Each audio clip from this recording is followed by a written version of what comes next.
My name is Simdumise Poswa. I will be with you for the rest of this month, and we'll be looking at different issues relating to our health and how we can improve our overall health through our lifestyle. And this is going to be simple steps that you can take in order to improve your health, make your health take you further than maybe it could have if you neglect or ignore these health principles. Now, we are going to be using an acronym that was developed in California by a group or a school or institution called Weimar Institute. And this acronym is New Start, New Start. It's a nice acronym because a lot of us need a new start in our lives in order for us to gain good health and to maintain that good health.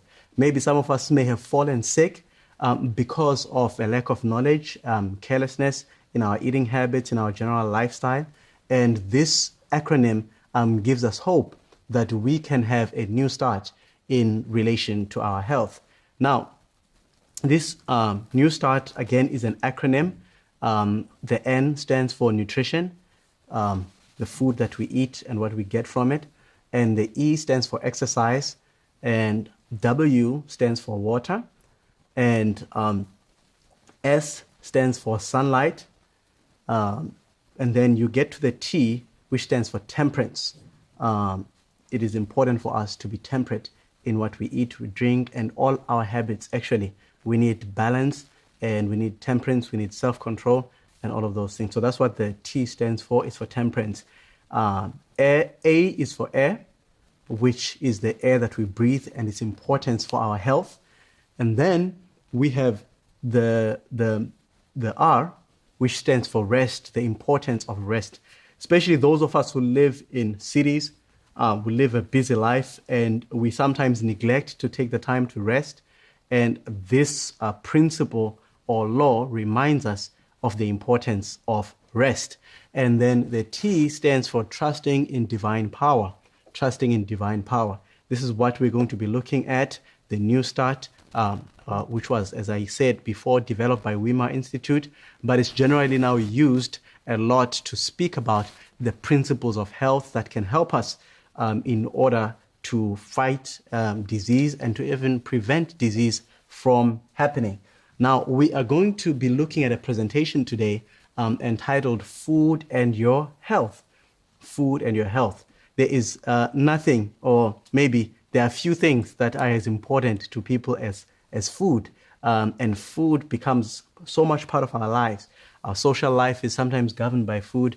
We have food surrounding everything. Whether it's a celebration that we're having, we're going to have food. Whether we want to go out as family, we need food. And food is part of our lives, our daily lives. And this is very important in terms of how our health is. Now, Hippocrates, the father of modern day medicine, actually said these words, "Let thy food be thy medicine, and thy medicine thy food." So this is very important to remember. It's a principle that I think he got spot on when he said that, because the best way to prevent disease, and even sometimes to even treat disease or reverse disease when it has occurred, is looking at what we put on into our bodies. Now, the God who created us, the God who in Genesis chapter 1 and in verse 26 said, "Let us make men in our image, after our likeness, and let them have dominion over the fish of the sea and over the fowl of the air and over every creeping thing that creeps upon the earth." The Bible says that this same God who created us, who knows what is best for our bodies, the same way that the manufacturers of the cars that we drive are the ones that give us the manual for how to run those cars. The people who make the computers that we use are the best ones to tell us on how to best use these computers and take care of them. And sometimes even when there's something wrong with those computers, we send them back. They're usually the best ones to actually, I almost said cheat now, to fix those cars. So all the things that we use have the ones who created them, or the manufacturers, and even the bodies that we have were created by our loving God. And he has a desire for us to be healthy, and he also has a desire for us to stay healthy. And so God has a plan for us that he has, and his plan for our health is also expressed when he created man. He was very specific as to what kind of food would be best for man. For example, in Genesis 1 verse 29, the Bible says, "And God said, Behold, I have given you every herb bearing seed, which is upon the face of the earth, and every tree in which is the fruit of a tree yielding seed. To you it shall be for meat." Of course, this is King James English. Today we would say, "For you it shall be for food." So God said he is given man every herb bearing seed and every tree in which there is a fruit of a tree yielding seed. God said these things were to be for man's food. So God gave us all these plant-based foods in order for us to maintain health and to sustain a healthful lifestyle. Now, later on, when sin came in, this injunction was given in addition to what God had said in Genesis at the beginning. He said, "Thorns also and thistles shall it bring forth unto you." This is the ground now. "And you shall eat the herb of the field." So God said, after man had sinned, and when God was pronouncing the sentence upon man, or what would be the consequence of his sin, God says that man was going to now eat the herb of the field, which probably would call vegetables today, things like cabbages, spinach, and all of those things. So God has gave us these plant-based foods in order for us to eat. And you will notice that before the flood came, basically the Bible doesn't speak much about men eating animal-based foods. And this seems to have been the best food for man as created by God. And you will notice that people before the flood actually lived much longer than the people. If you compare from the time of Noah, who died 900 plus years, to the time of Abraham, who didn't live as long. And by the time you get to Jacob in the book of Genesis, Jacob says, "I am only 130 years, and I've had a short and difficult life." So he was 130, and he was much younger than his forefathers, as he also said. So we see that there was a decline in the years that men could live as they became more further removed from Eden, and also from the Edenic diet, because in Genesis chapter 9, of course, God had given them a right to use flesh as food, because, of course, we could see that because of the flood, there was not much vegetation left. And because there was not much vegetation left, therefore God gave men now the right to eat of animal-based foods. And now before the flood, God had allowed them to take in 7 of what the Bible calls clean animals. And these are the animals that they could eat. And also they were not to eat them with the blood, which is the life thereof. And we can see even now with groups like the Maasai, who have among women a 45 years life expectancy and about 42 years for women. Of course, there might be other things that may contribute to that, but those people actually drink blood. They are one of the tribes in Africa. You may have other tribes in the rest of the world. Now, I'm in Africa, so I know more about Africa and Africans.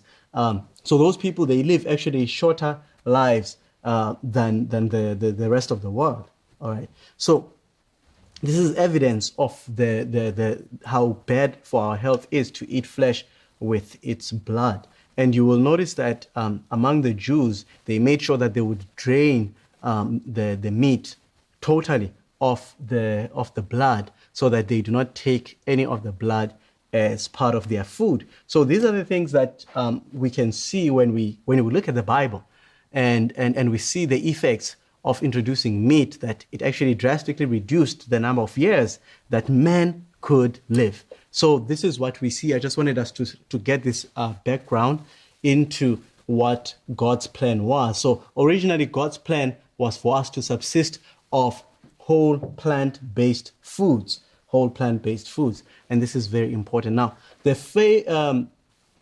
five main food components that we find are carbohydrates, and then you find proteins, then you have fats, and vitamins, and also minerals. So these are the foods, the things in food that we need for our sustenance.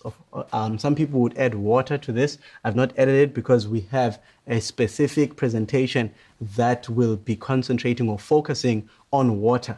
So this is what we are having for now. So we have carbohydrates, again, proteins, fats, vitamins, and minerals. And we're not going to go into much depth into these things, just want to give a broad perspective and how we can get all these components of food from whole plant-based foods. And I'm going to share later on why I'm focusing more on whole plant-based foods. All right. So the carbohydrates actually provide us with starches, sugars, and also with fiber.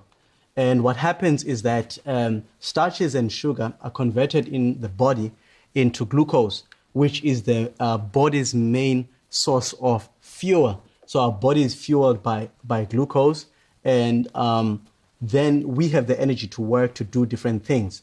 Now, fiber acts actually as a bulking agent, and it helps us to maintain regular bowel movements and keeps our large intestines, our bowels free and clean. Now, when we have clean bowels, we are going to have better health. But those of us who suffer from constipation, there are many other diseases that can come as a result of constipation. So we want to avoid a stomach that is constipated as much as possible. So you want to make sure that at least every day you have good bowel movements. And if you're having 3 meals and only having 1 bowel movement, and that bowel movement is not very significant, you should ask yourself why, where is the other food that I've eaten? Because some of it might be rotten.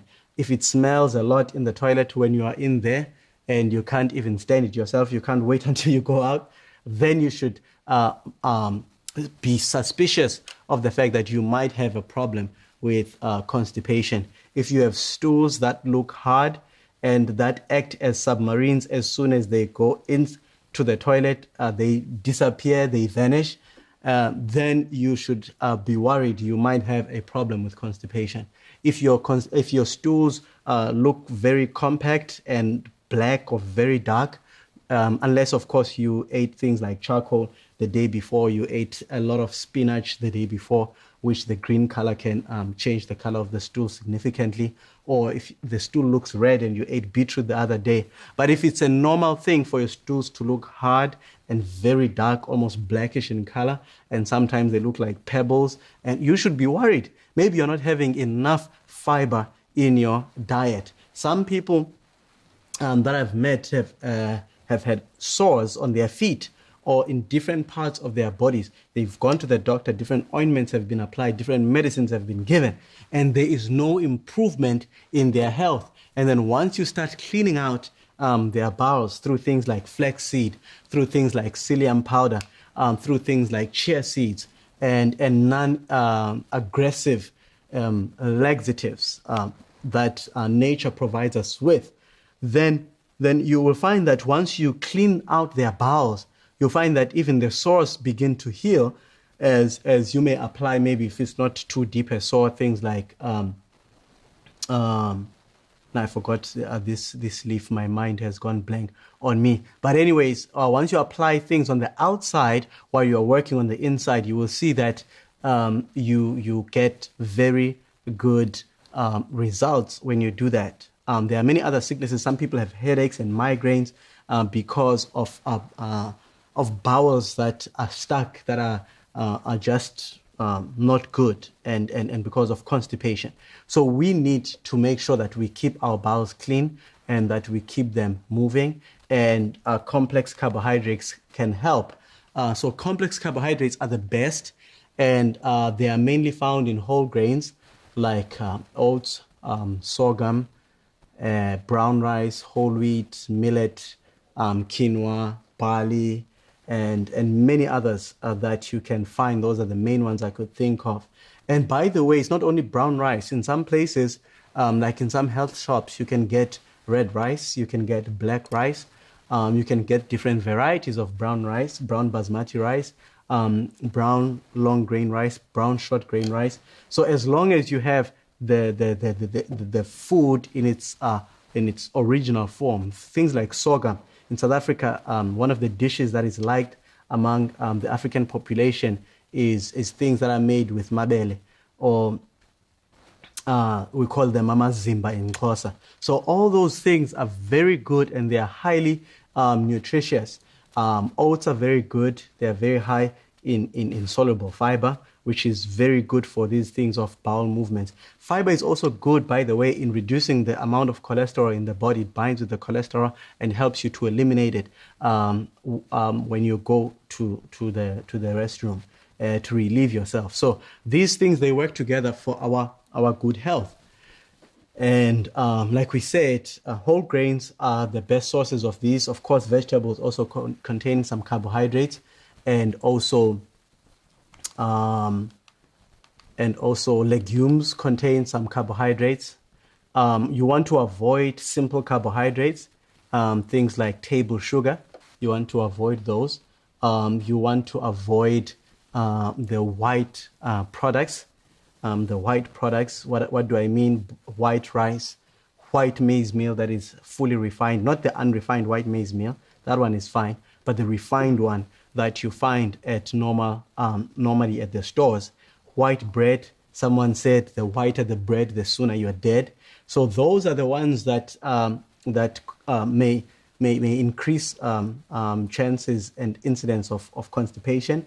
They are also bad for your health in terms of weight gain, in terms of maintaining your glucose levels at controllable levels. So those are not the good ones to eat. So it would be a good idea to stay away from the cakes, to stay away from the donuts, and to stay away from all these foods that are made with white flour products. White pasta also, it would be good for you to avoid it because, again, it provides these simple carbohydrates which are not very good for your health.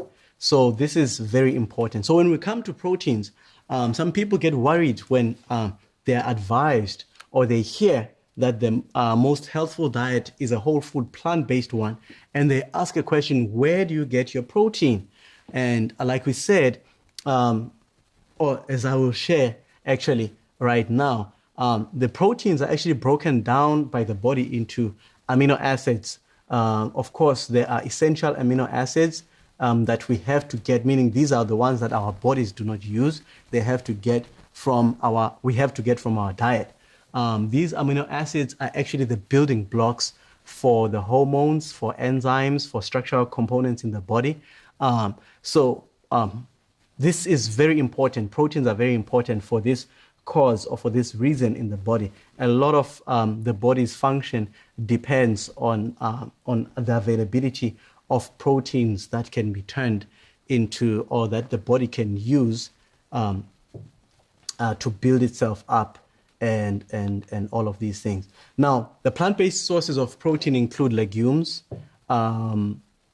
which is beans, lentils, peas, those kinds of things.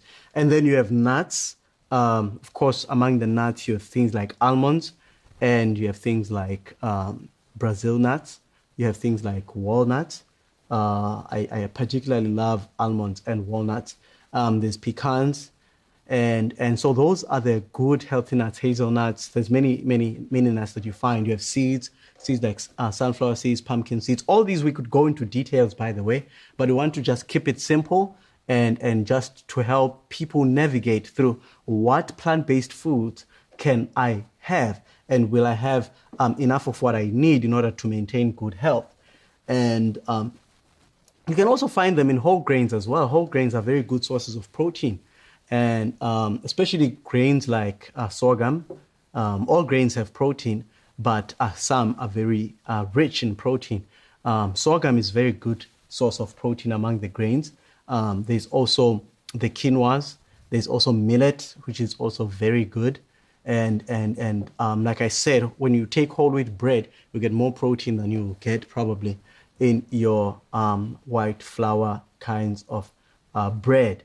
Then you also have some vegetables as well. Even fruits do have protein, even though they have very negligible amounts. But some vegetables have very good, are very good sources of protein. For example, broccoli is for kilogram for kilogram or pound for pound. Broccoli has been shown to have more protein than than a steak, for example. So the proteins that are best for your body, that your body uses more efficiently, are the plant-based protein. Now, some people will say that whole plant-based foods actually don't provide the essential amino acids that our body needs. Now, even though it's true that most plant-based sources of protein don't contain all the 9 essential amino acids, but the 8 that we need as adults, you can find in some of the legumes that we've spoken about. For example, soybeans have all the 8 essential amino acids that we need as adults, and also millet has them. So we do have some plant-based sources, but more than that is that normally when you eat a plate of food, you eat a variety of foods. And if you are eating a whole foods plant-based diet, you'll find that the mixture that you have of maybe your carbohydrates, which are coming from complex carbohydrate sources, like we spoke about, whole wheats, brown rice, and all of those things. And then maybe you have a protein, a mainly protein source, some kind of legume in your plate. And then you maybe have a few varieties of vegetables. When you put that together, you don't really have to worry about whether you're getting enough or you're getting complete protein, meaning good quality protein. Good quality protein does not depend on one thing that you eat on a plate, but it depends on your entire plate. So that is very important for us to remember, that you don't have to worry about whether or not one specific thing has all the essential amino acids, but you have to look at your entire plate. So if you make sure that your entire plate has all these things, you will then be in a better place in terms of the quality of your protein. And then from protein, we also have fats that we spoke about. Now, these are the most concentrated form of energy, and they can also be stored for later use. Now, the type of fats that we can find are saturated fats, monounsaturated fats, and polyunsaturated fats. I'm not going to explain those things and complicate your life. But what I will say is that unsaturated fats from plant sources are usually the best. That is monounsaturates and polyunsaturates. Those are the best for our health.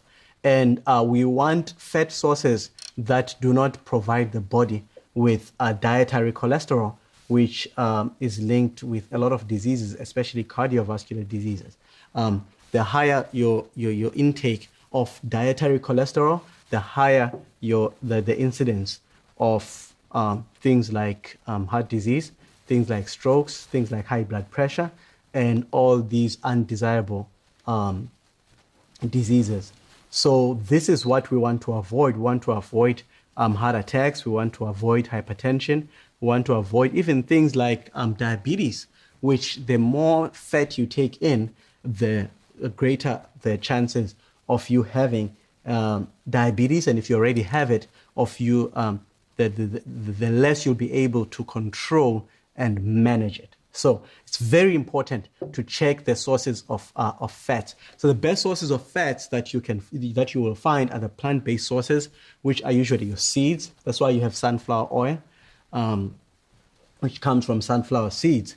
Now, it's usually best to eat sunflower seeds than to use sunflower oil, because the most natural form of the oil is found inside the sunflower seed. And the sunflower seed has other things like protein we spoke about earlier that are beneficial to your health, and other things that come together. Now, for people, and I'm going to say this as a principle, for people who believe in God as a creator, we need to remember that fact when we come to our health. Like we saw at the beginning, God wonderfully created us. The Bible says we are fearfully and wonderfully made by God. And then God created these plants that were designed to help promote our health.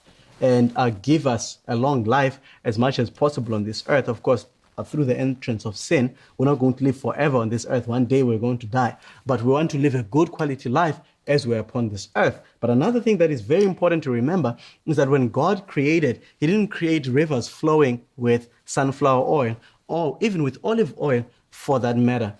He didn't create places where you could go and find coconut oil. And now I'm talking about plant oils. I want you to notice that. But he created sunflower seeds. He created flax seeds. He created chia seeds. He created almonds. He created walnuts. He created olives. And all these things, it's better to find, to get the fats from these things in their most natural state. Now, I do want to say that sometimes it can be expensive for a lot of people, depending on what your income level is.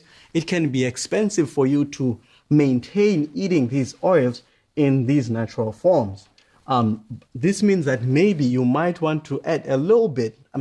I want you to notice I said a little bit of these oils to your diet in their free state, meaning when they are free from their natural environment. Meaning if you're using olive oil, it's best for you to use the olive oil in the olive because that's how God created it.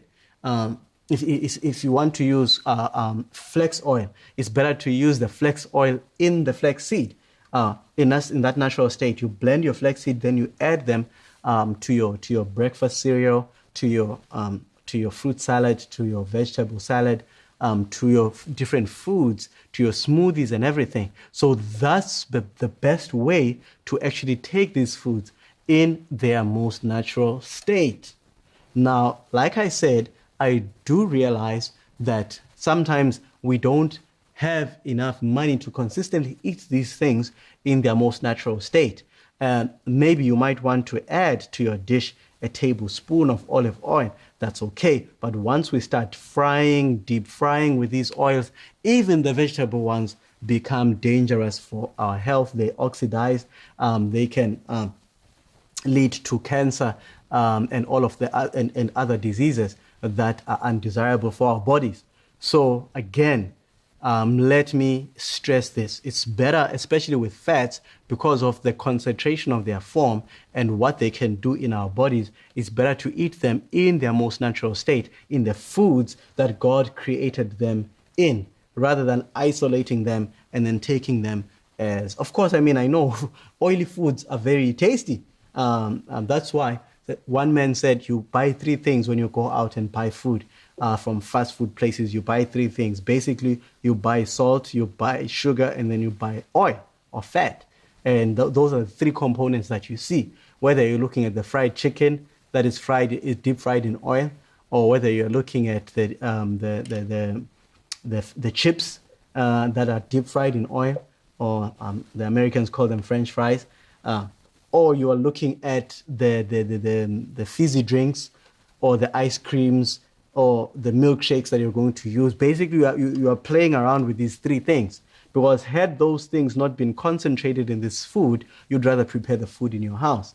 So they will make them different flavors. You get them in different flavors. You can get them in pizza, you can get them in fried chicken, you can get them in steaks, you can get them in many different forms, as a burger, as whatever, as a milkshake, as a fizzy drink. But you are getting three main things when you go out and eat out. You're getting sugar, you're getting salt, you're getting fats, and all three of these things, in the way that they come, especially from fast food outlets, they are not good for our health. So it's always best to prepare our own food, and it's always best to eat food in its most natural form as possible. This is very important to remember. So there are also many vitamins and minerals that we get from food that are essential to our diet.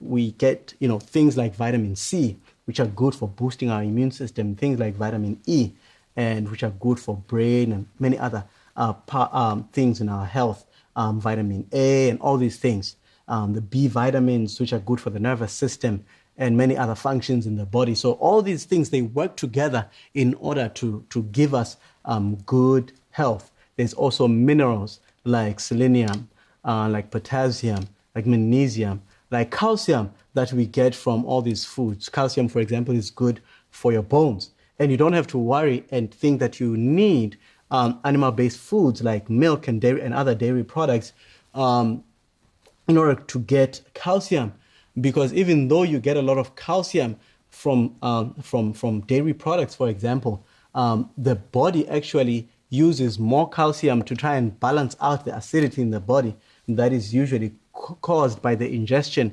of milk foods. That's why in countries where people use milk a lot, you'll find that there is also a high incidence of diseases like osteoporosis, meaning when your bones become porous because of a lack of calcium, because the body, even though it was getting a lot of dietary calcium, but it was also taking a lot of calcium from the bones themselves in order to balance out the pH of the body. So the best sources of calcium are things like cabbage, things like spinach and other green leafy vegetables, things like sesame seeds, things like almonds, things like blackstrap molasses. All these things are very good sources of plant-based calcium.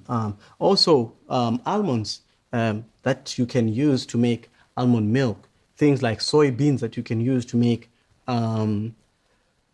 soy milk. So all these things are very good sources of calcium and other trace minerals as well. So whole plant-based foods are actually the best sources of these nutrients. They are better absorbed. For example, you don't have to worry too much about, for example, let's take iron. You get iron both in things like steaks, kidneys, and liver, especially liver. They are loaded with iron. But now, when you eat those foods, there are other things that you don't want, especially from people are told to take liver, for example, when they have an iron deficiency in the body. And they are not told that actually the liver is the dumping place of the body. I want to put it in that way just to paint the picture. The liver is used to help to detox the body, even in cows and chickens and those animals. So you do get the iron from those sources, but you get other things that maybe you don't want. Now it's worse for us as Africans. We like eating them with the fat, the visceral fat that you find in the animals. We call it umhlehlo. We fry them together and we chop onions and put them there and we eat them nicely with our white bread. All of that is a recipe for disaster later on, because now you don't only have the toxins that are in the liver, you also now have the toxins in the fat and the problems with cholesterol that are in the animal fat that we fry that food with. So it's not very good for our health. And hence you find that we have all these diseases that have us going to the doctor all the time. And we never get help, of course. Our doctors just help us to maintain life and live with the disease. For the most part, not all, but most of our doctors who practice the medicine as it is practiced today, that's what they do, and that's what they've been taught to do. I don't blame them. That's what they've been taught to do. So now we can become our own doctors and choose our food carefully. Now, if you go to the iron, now the iron that also you get from animal foods is called heme iron, meaning it's the iron that you get from the blood of these animals. And the body will absorb all that iron, even in excess. And therefore, there'll be other problems like too much iron has been linked with some problems that you can get in your brain that could lead to things like dementia later on in life. And so the best way to eat these foods, to get this iron is from plant sources, things like blackstrap molasses, things like spinach, things like raisins, and all these different foods. They can provide good sources of iron. And you don't get too much and excess such that the same thing that you need gets you sick. And you get other things that are unhealthy from the food. All right. So you also get these phytochemicals. How you see these phytochemicals, you see the different colors in the fruits and in the vegetables that you see. And these chemicals are good. So of course, it's plant chemicals that help to fight against diseases like cancer. And you get these antioxidants that fight against the oxidation of cells in the body and also help to prevent sickness, disease, and especially things like the cancers of this world. So you get all these things, those wonderful things from these wonderful varieties. So the more color you see, the more health you see. And that's why we need to get varieties of food and eat them over time. You don't have to have too much variety in one plate. You don't want to have 7 different dishes in one plate. That's not necessary, nor is it healthy. But over time, you want to have very good varieties. So if you're eating your grains, you want to have different grains that you spread out throughout the week, different vegetables that you spread out throughout the week, different fruits. Even if per meal you eat just 2 or 3 fruits, but you spread them out over the week. And this will give you good health. So these are the plant-based sources of the main components of food that we actually need. Now, a man the Physicians Committee for Responsible Medicine, I believe they operate from Washington, D.C., led by Dr. Neil Barnard, they discovered, or they put together this plate that they called the 4 food groups. And they have this plate that is divided into fruits, vegetables, grains, and legumes. Of course, I mean, they don't kick out things like nuts and seeds and whatever. They fit them in that plate. And basically, they said these are the 4 food groups that you need. And he's even written a book about these 4 food groups that you need in your plate. And they've shown through clinical trials how these 4 food groups are good for our health in both maintaining health, preventing disease, and in many cases, even reversing diseases, especially lifestyle diseases like diabetes, high blood pressure, and all these things. So all these foods are coming from plant sources, and they're usually best eaten in their whole form. And even the USDA, after they pressured them, took them to court and all these things, they've put this on their website, choosemyplate.gov. And I'm quoting these because these are big agencies that actually influence policies, not only in the United States of America, but also policies on food around the world. And you can see there that you have fruits, grains, vegetables, and they say protein. They don't say meat, nor dairy products. Even dairy products are outside the actual plate, meaning that they are not necessary. They are not essential to good health. The good things that we get from dairy, we can actually get from plant sources that we spoke about earlier, both the proteins and the calciums and all of these things. We don't need lactose, we don't need casein, we don't need whey, and actually those things can be bad for our health. A lot of people are actually lactose intolerant. Some just don't know it because they don't show as significant symptoms of that intolerance. But some will have bloatedness, some will have running stomachs, some will have eczema and many other things because of reaction to things like lactose. And another problem that we find is some proteins like casein, animal proteins like casein, have been closely linked with cancer and the growth and the growth and promotion of cancer. They promote cancer, basically. All right. So whole foods plant-based lifestyle is very helpful in preventing lifestyle diseases. Now, most of us don't like to eat healthy. Not all of us, but some of us don't like eating healthy, but we also don't like being unhealthy. All right. I've never seen anyone who's so happy that they're sick. Everyone looks miserable when they're sick. They try to prevent disease. And the best way to prevent disease is to actually eat healthy. All right. Now, of course, eating healthy does not need to be boring, and it does not need to be even expensive. And I'm going to share that towards the end. For example, cardiovascular diseases, a whole food plant-based lifestyle has been shown to prevent up to 90% of all strokes and about 97% of all heart attacks. This was shown in a study that was done by Hans Deal, the one who leads out in the CHIP program.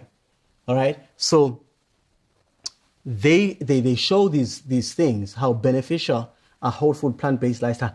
And on the other hand, food that has dietary cholesterol, especially this is basically animal-based foods, they actually increase the risk of heart disease and strokes. And the more you eliminate, when you go into a lacto-ovo vegetarian diet, you reduce the risk, but you don't eliminate it totally. But then once you go to a whole foods plant-based lifestyle, you will notice that the risk is significantly reduced, more than any other kind of diet that is out there. A whole food plant-based lifestyle has also been shown to prevent and to even reverse diabetes. I've seen people who, after adopting a whole foods plant-based lifestyle, they have actually received a reduction in their or they've gotten to reduce their glucose levels and to reverse even diabetes. There are people who have even managed to go off their medication totally. Of course, if you want to go off your medication, you want to do it in consultation with your healthcare provider, especially a doctor.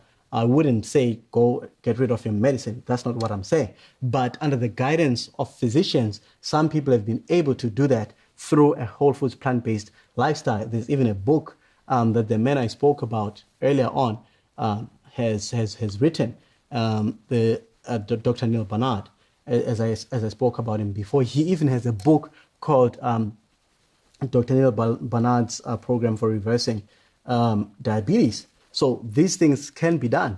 And of course, in his book, Proof Positive, Dr. Neil Nedley also shows some of the same things in their New Start program. I spoke about it.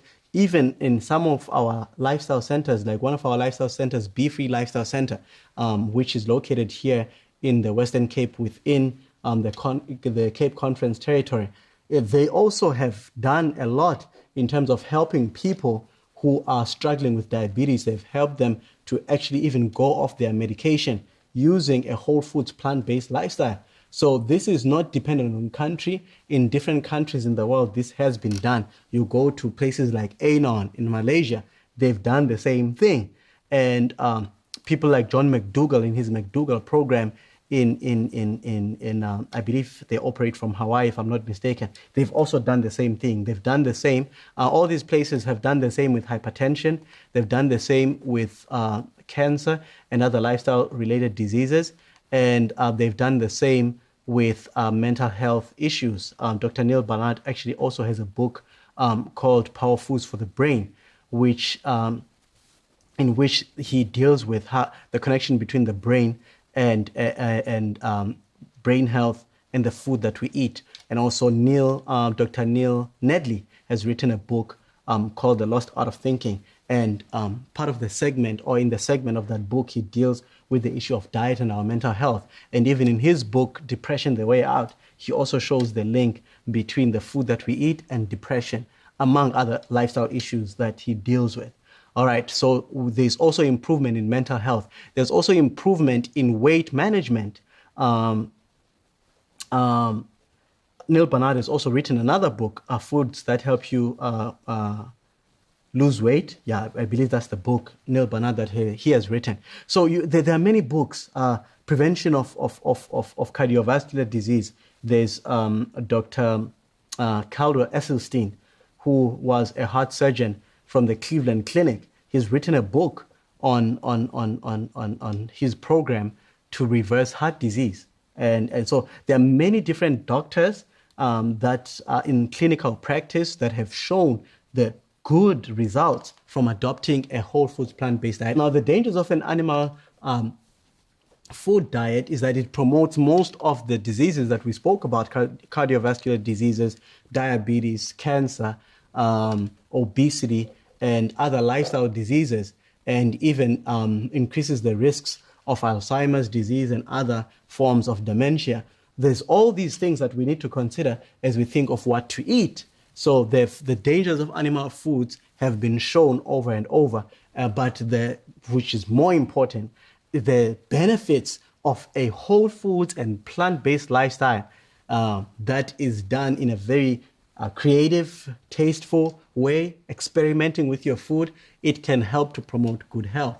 And like I said, the most whole, natural, and simple form the food is in, the more healthy it is for you. The more complicated the food becomes, the more unhealthy it will be for you. So some few tips as we wind up, some few tips that you can follow that can help to improve your health. Tips on how to eat now.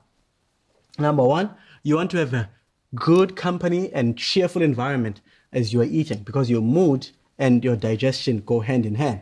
You will notice that normally when you're sad or when you are angry or when you're not feeling good, you will find that you don't even feel like eating. Some of us will force ourselves to eat, but it's not best for our health. So you want to have a good company and cheerful environment, and you want to keep the conversation positive as you're eating. You also want to chew your food well. God gave us teeth for a reason, and God gave us saliva for a reason. We need to use them.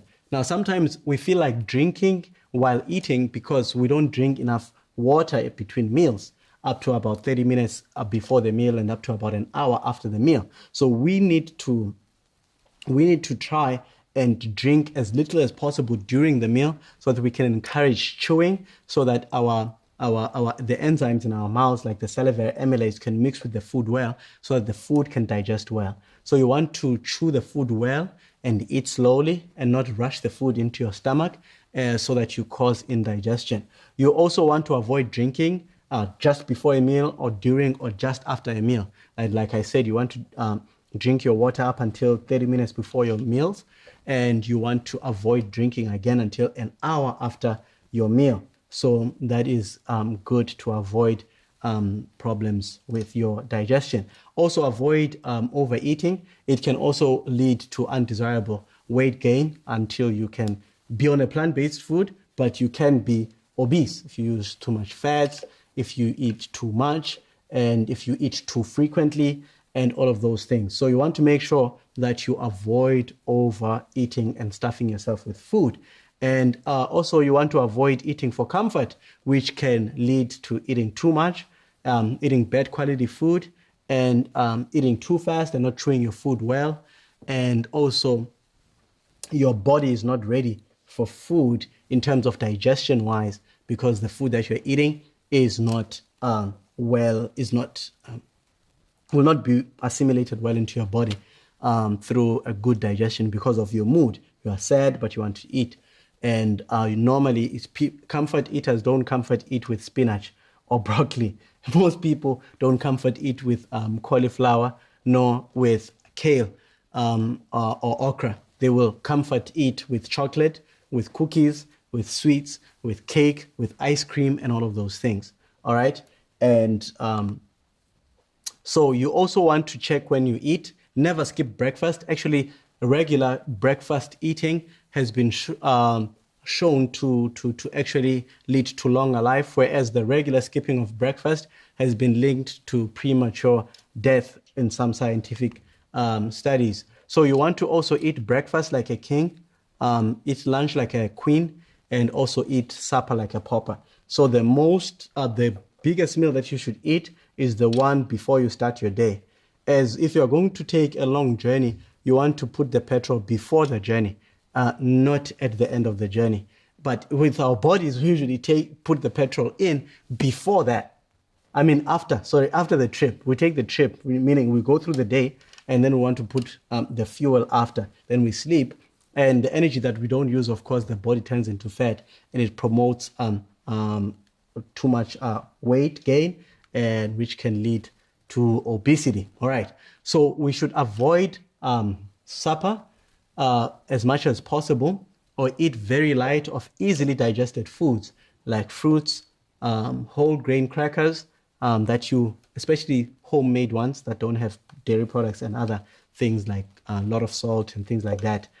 Toast or Zweiberg bread, which also shouldn't be eaten a lot of, just a little bit, maybe a slice or two of toast or Zweiberg bread.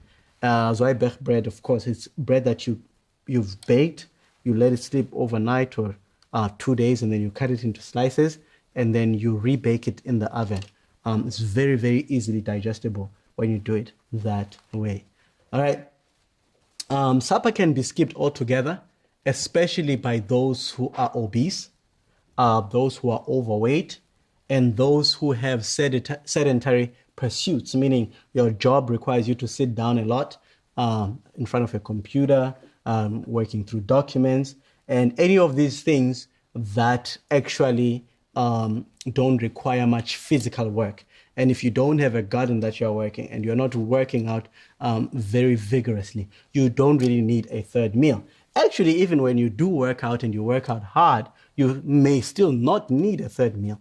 You may eat it very lightly if you feel that you need it, like you are extremely hungry at night, or you eat early in the morning, even though you should avoid waking up and eating. At least give yourself an hour or two from waking up to eating. Drink water first, warm water especially. We're going to talk about that more when we talk about water. So we want to make sure that we have good health, and the way to have good health is to have good eating habits. Eat the right kind of food, which we saw from the beginning.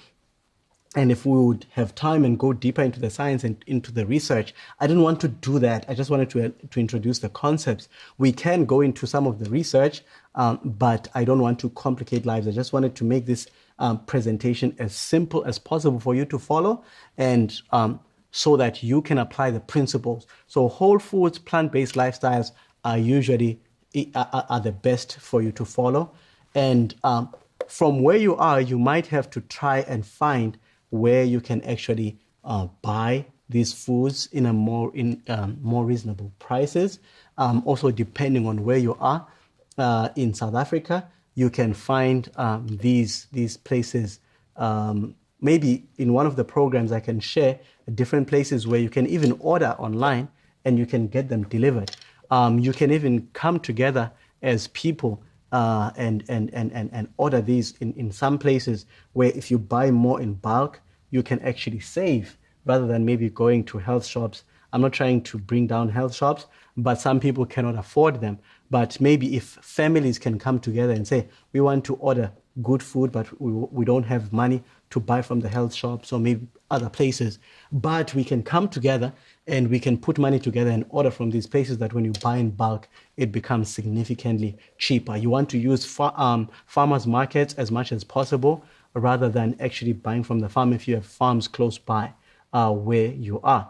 And you want to get them from the main supplier as much as possible than buying them retail. So when you do that, you can actually get cheaper supplies of food. And also shop around, look around and see places that may sell the food that you need at cheaper prices. But let us be healthy, let us stay strong, let us have vibrant health. And the best way to do that is through adopting good lifestyle practices. Right now, I'm going to pray with you that may God help us to make the best choices for our health, and not to use mainly our taste buds as a way to decide, but to use the principles that are in line with His original plan for our health, as we have seen in the book of Genesis. Let us pray together. Father in heaven, we thank you so much for your love and your grace. We thank you for providing us the best food for our health. And Lord, we ask that you may please help us to make the best decisions for our health. Help us to choose not based only on our taste buds, but mainly on what is best for our bodies. And we have seen, Lord, that both through your word and through progressive science that is seeking to help people rather than promote money-making industries, we have seen that the best food for our health is a whole food and plant-based lifestyle that promotes health rather than promotes disease. Help us, Lord, to make decisions that will benefit us in the long run, and that will make us more useful in your hands and be a blessing in our communities and to those around us. We thank you and we ask all these things in the precious name of Jesus Christ, our Lord and Savior. Amen.